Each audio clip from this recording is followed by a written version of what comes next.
राखी तो हम कई वर्षों से मना रहे हैं, पर क्या राखी सिर्फ कलाई पर बंधा हुआ एक धागा है?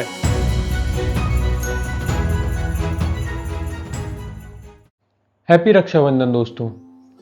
आज हम राखी नहीं, राखी के पीछे छुपे उस रक्षा के भाव और इस परंपरा के वास्तविक उद्देश्य को, उन पौराणिक कथाओं जहां से इस त्योहार की शुरुआत हुई, उसे समझने की कोशिश करेंगे। सबसे पहले मैं सबसे प्रसिद्ध कथा, जो कि श्री कृष्ण और उनकी बहन द्रौपदी के बीच की है, उसको बताना चाहूँगा।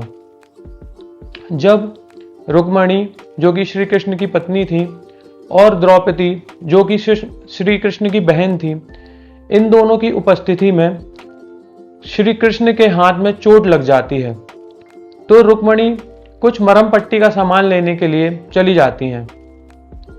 पर द्रौपदी से श्री कृष्ण का बहता हुआ रक्त देखा नहीं जाता और उनके अंदर करुणा का भाव उत्पन्न हो जाता है। वे अपने साड़ी के छोर को फाड़ के श्री कृष्ण की उंगली पर बांध देती हैं। इस दया और करुणा के भाव को देखकर श्री कृष्ण द्रौपदी को आजीवन रक्षा का वचन देते हैं।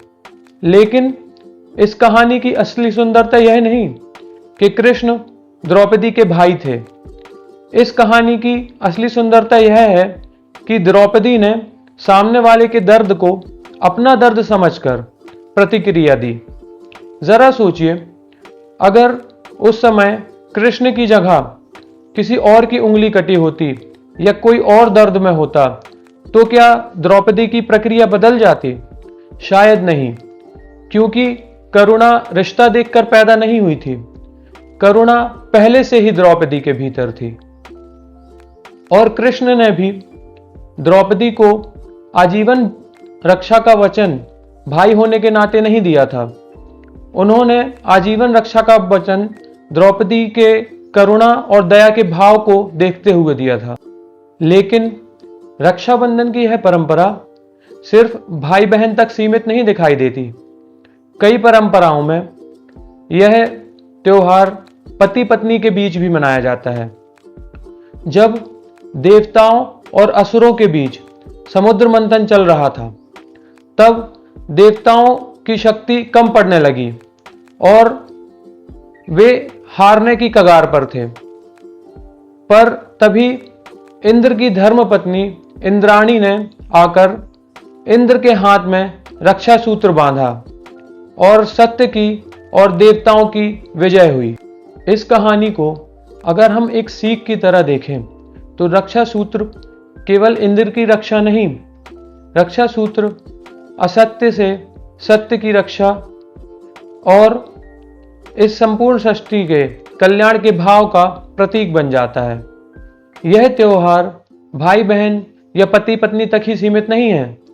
कई सारी परंपराओं में हम सब ने गुरुजनों को शिष्य की कलाई पर भी रक्षा सूत्र बांधते हुए देखा है। येन बद्धो बलि राजा दानवेंद्रो महाबला तेन त्वाम प्रतिबद्ध नामी रक्षे माचल माचल। यही वो मंत्र है जो गुरुजन रक्षा सूत्र बांधते समय बोलते हैं। जब भगवान विष्णु के 52 अवतार ने महाबली राजा बलि, जो कि सत्य, करुणा, दान, दया एवं वचननिष्ठा के प्रतीक थे, उनके हाथ में रक्षा सूत्र के रूप में आजीवन रक्षा का वचन दिया था। यह मंत्र उसी कहानी से प्रेरणास्पद है। इस मंत्र का अर्थ है, जिस महान रक्षा सूत्र से महाबली शक्तिशाली राजा बलि को बांधा गया था, उसी रक्षा सूत्र से मैं तुम्हें भी बांधता हूं। हे रक्षा, तुम अपने स्थान पर अडिग रहना। इन कहानियों से हमें यह तो समझ आ ही जाता है कि भगवान ने भी हमेशा उसका ही साथ दिया है जो सत्य, करुणा, प्रेम, दया एवं ज्ञान के लिए समर्पित रहा हो। शायद आज हमें सबसे ज्यादा जरूरत किसी बाहरी व्यक्ति से सुरक्षा की नहीं, जरूरत है हमें अपने भीतर के असत्य से सत्य की रक्षा, अज्ञान से ज्ञान की रक्षा, हिंसा से करुणा की रक्षा, ईर्ष्या से प्रेम की रक्षा और स्वार्थ से सेवा की रक्षा करने का। कहीं ऐसा तो नहीं हमने अपनी परंपराओं के प्रतीकों को तो बचा लिया, लेकिन उनके पीछे छुपे भावों को खो दिया।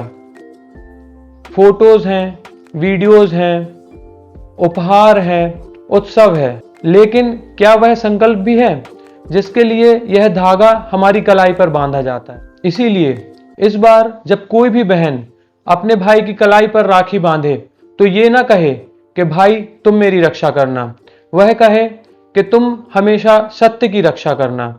और हर भाई जो अपनी कलाई पर राखी बंधवा रहा है वह भी यह वचन दे कि मैं हमेशा सत्य की रक्षा करूंगा, मैं हमेशा दया, करुणा और दान का भाव रखूंगा, मैं हमेशा सेवा का भाव रखूंगा। क्योंकि अगर हमने इन मूल्यों की रक्षा कर ली तो शायद फिर हमें कभी किसी की रक्षा करने की जरूरत ही नहीं पड़ेगी। शायद रक्षाबंधन का यही अर्थ है, किसी एक व्यक्ति की नहीं, उन मूल्यों की रक्षा करना जो इस पूरी सृष्टि को, इस पूरे समाज को सुंदर बना दें।